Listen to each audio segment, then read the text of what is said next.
everybody, we're back here with the star of the piano lesson at the Barrymore Theater on Broadway, John David Washington. The piano lesson is about a family's prized family heirloom, the piano itself. Do your parents, Denzel and Pauletta Washington, does the Washington family have any prized heirlooms? Any things that they hold on to? Well, I mean, they've definitely passed on the art of prayer and, spirituality. And I certainly inserted in every aspect of my life. And something also is my uncle's chain. It's my mother's brother. And she got, when he passed away, she got it and she gave it to me. And it's actually, I'm wearing that chain on the front of the playbill. Yeah, so it's right there. It's a little piece of it right there. So it's always a reminder that he's always with me and something that I can just hold on to and, it's something very deep and close to my heart. Yeah. Do you, when you say like your prayer practice, do you have a favorite prayer you go back to, or is it always sort of improvisational when you go in? I got some go-tos since I was like 8 years old. God bless Mom, Dad, Rita, Rick, Nikki, Olivia, Malcolm. Nothing wrong with that. Yeah, right. I mean, I go. Those are some of my strong go-tos, and other times I'm like, yo, you know what it is. I need you. Appreciate it. I just need you. You know what time too. You know? It's like, why are we taking the time? Why are you taking the time to lay out all your problems? He knows. He knows. Like, you know what it is. Yes. So please help me. Well, your family's no stranger to the stage. Did your folks give you any advice before you did Broadway for the first time? Yes. My mom, actually, she's seen it about 20, I want to say 29 times, including last night. Oh, that's a mom. Had notes for me still. She took me to dinner. I'm thinking I'm doing great. Like, so, thoughts. I was like, oh, man.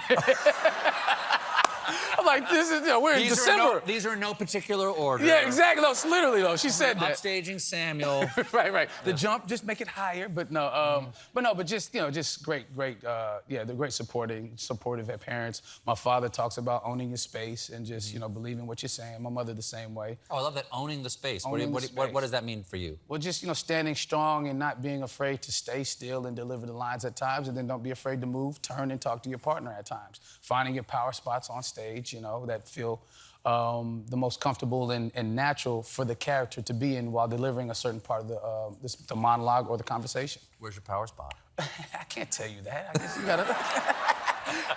That gives away the family secrets? Yeah. Because I'm trying to manipulate to get this piano for the character, so I can't give away my power spots. Well, the funny thing is that the reason I ask is that when I first started this job, it was before I was first announced that I was going to take over for Dave. We came in early on a Saturday morning. Remember, Tom? Because we didn't want to bother anybody here getting in their stuff. So we came in at 8 a.m. on a Saturday morning, so we wouldn't bother anybody, just to see, because we knew the theater would be transformed.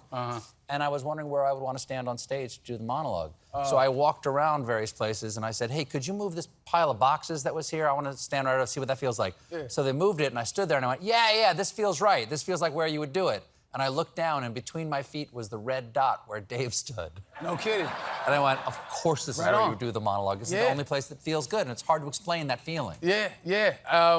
I mean, I don't have anything that deep. I can't say, yeah, Sam stood here when I got that. But there is something to be said about knowing when it does feel truthful. I know the great Stephen Henderson, who's like a mentor to me, who's actually on Broadway right now as well. He told me, don't get it right, get it true.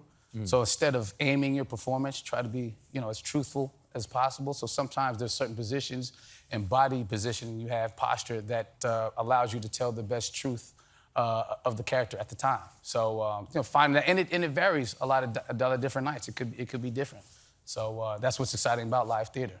Just be open to that change and being able to go with it. Well, John David, it was lovely to meet you. Thank you for being here. The piano lesson is at the Ethel Barrymore Theater through January 29th. John David Washington, everybody. We'll be right back with tennis champion Naomi Osaka.